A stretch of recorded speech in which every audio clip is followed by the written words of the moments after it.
mesin semua. Dia mesin semua. Đâu ơi, kẹt betul. Đâu, kan ơi. Sudah nggak carry lah. Kita ini. Aku takut kepala aku disensor. Aku takut nanti aku dulu. Toeng, toeng, toeng.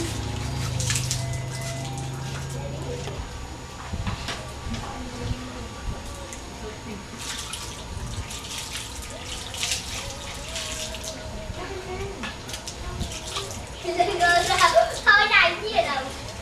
Dia apa nak pakai? Anu ngasih putih dong. Anu dia. Ya, aku lagi.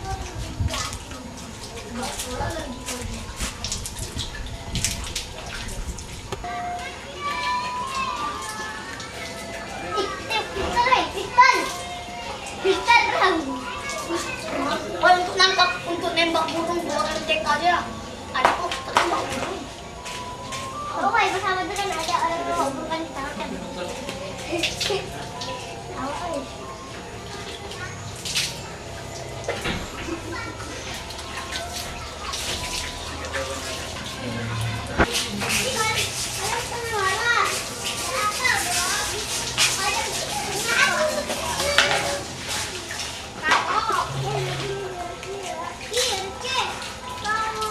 La ilaha.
Tunggu dulu. Tunggu Pak Ican dulu. Woi, kami sholat. Kami sholat. Wah, tunggu dulu. Tunggu dulu.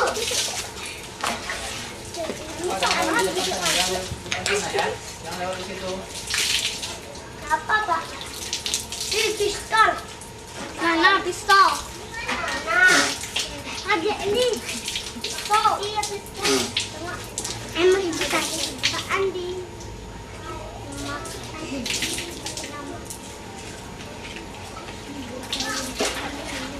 Iya, lebih cepat. Andi, lagi. Lagi dikit. Artinya kalau baik. Tahu kan? Mesti tahu. Soalnya ada pistol.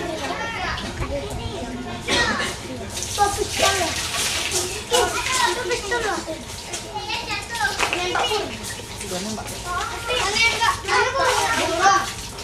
sengaja tuh apa nembak. Baik boleh sono. Sudah lah, sudah.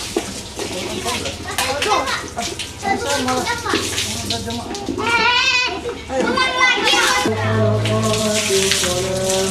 الله أكبر الله أكبر لا Alhamdulillah kita sedang berada di Komplek Pesantren Al-Madinah bimbingan Ustadz Al-Maududi dari lingkungan Salafi.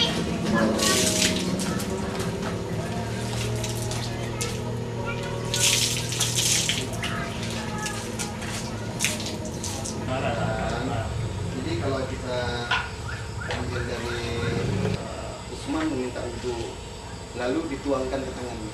Iya. Jadi pertama kali dituangkan ke tangan untuk membasuh tangan ya. Nah, jadi dibasuh tangan. Setelah dibasuh tangan, baru dicemplungkan. Baru dia mengambil wudhu dari. Walaupun kalau seandainya seseorang dia yakin bersih dan langsung dimasukkannya ke tangan, itu pun sah. Sebab air tidak akan terpengaruh dengan najis. Nah, berbeda dengan sebagian pendapat yang mengatakan itu tidak sampai 2 bulan, tidak boleh.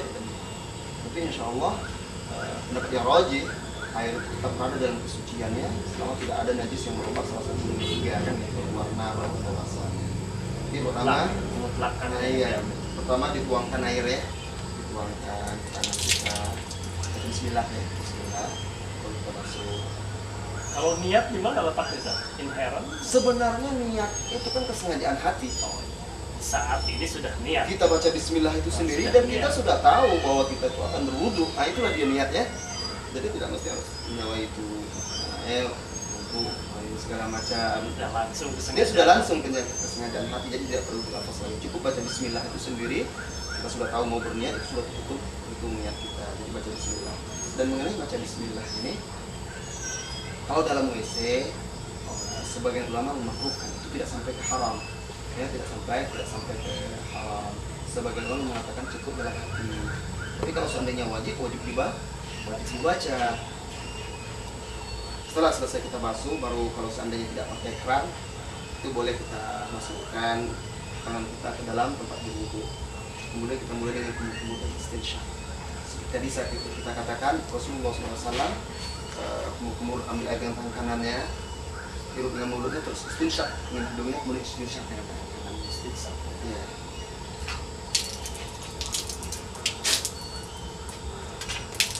Jadi istinsar, kemudian juga keluarkan air yang kita kumur-kumurkan.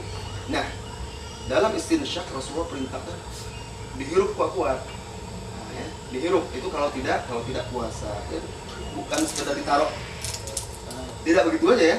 Coba tujuan kan membasuh yang bagian dalam ini, bagian dalamnya biar kotoran-kotoran itu pergi.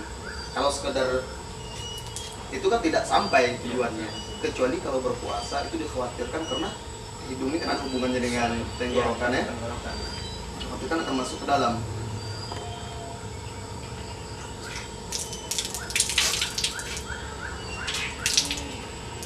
Jadi setelah itu 3 kali, wajibnya 1 kali, yang kedua yang ketiga adalah sunnah.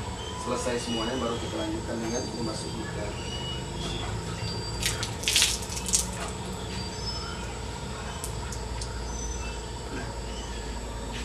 Kalimat hadis yadluk atau yudallik itu menunjukkan bukan hanya sekadar air saja, berarti harus digosokkan, setidaknya ditekan, digosok ya, ke seluruh ke muka kita. Nah, jadi termasuk bagian muka semuanya itu perlu diawasi. Sedangkan kalau ada jenggot tadi diambil dan diginikan kayak itu, kemudian baru ditahlil sela-sela. Itu ada riwayatnya Rasulullah mengambil air taruh di jenggot. Itu kalau lebat. Itu kan kalau sedikit saja ya, dengan membasuh muka itu udah otomatis basah. Jadi itu juga 3 kali membasuh muka.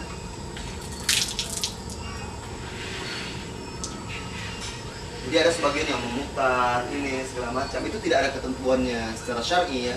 Kalau seandainya mungkin ada secara medis arah-arah tertentu yang bagus silahkan, tapi tidak kita katakan harus demikian gitu. Setelah membasuh muka 3 kali, kemudian dilanjutkan dengan membasuh tangan. Nah, membasuh tangan ini kalau seandainya kita tuangkan seperti ini, maka kemungkinan besar kita akan terkena israf. Walaupun itu tidak mengapa. Jadi kalau air kita ambil, kita basuhkan ya. Nah, itu akan lebih air akan lebih hemat. Tapi kalaupun dia berwudu dibasahkannya ya, seperti itu. Cuma ada keterangan Rasulullah ada yudirul ma itu kan.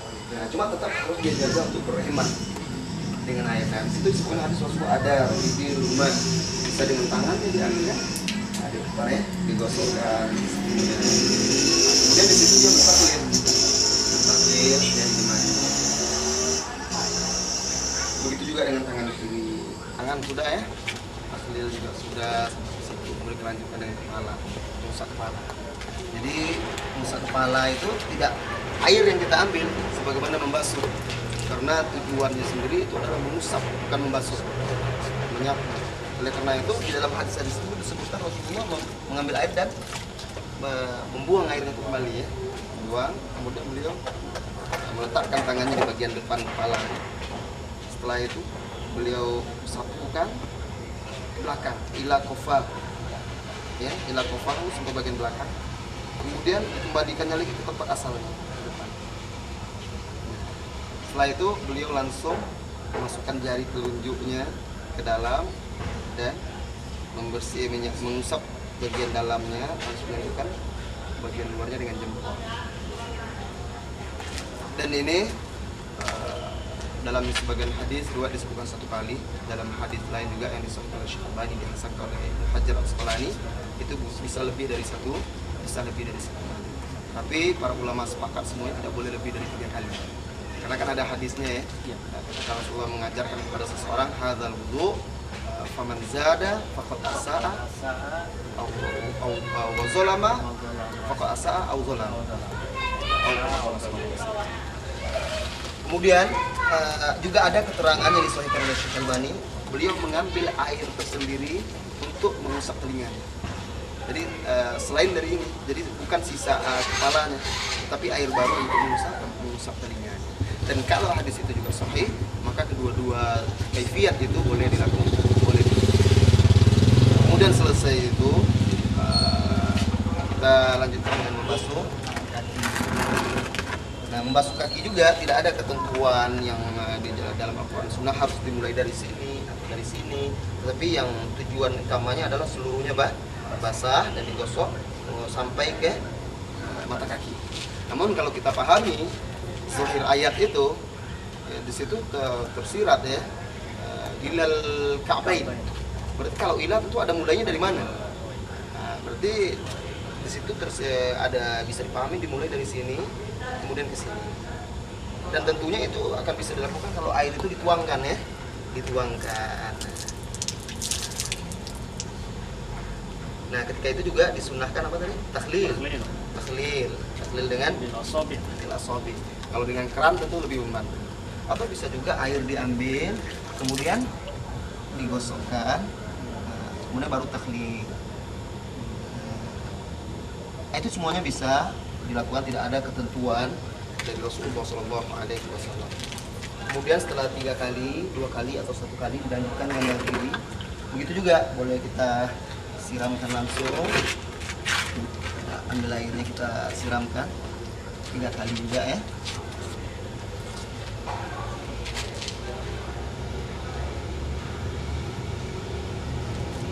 Boleh juga airnya itu kita ambil langsung kita basuhkan. Itu juga bisa. Sebab tidak ada ketentuan dari Rasulullah SAW yang jelas perintah dan yang diajar oleh Rasulullah itu membasuh sampai kepada Ilal Ka'bah. Selesai itu berdoa, sunahkan berdoa, baca doa setelah wudu, kemudian sunah sholat 2 rakaat. Ada yang mau tanya? Ba'da wudu saja, ya 2 rakaat itu. Iya, sholat sunat wudu saja.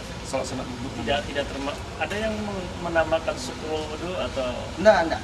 Yang di sunat wudu. Dan penamaan itu sendiri, namanya sholat sunat wudu itu sendiri kan penamaan dari para ulama. Yang benarnya ya Rasulullah sendiri tidak menamakan ini kan, yang penting sholat 2 rakaat setelah wudu. Ya. Mana yang didahulukan Ustaz? Tahiyatul masjid atau sholat sunat wudu? Sholat sunat wudu dan terhitung itu tahiyatul masjid. Oh, begitu.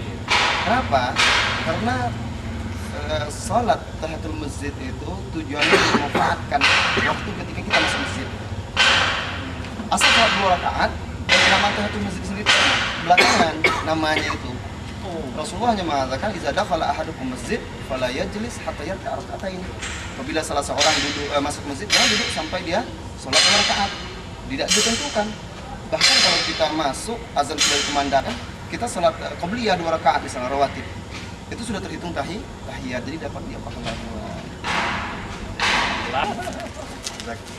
Ayat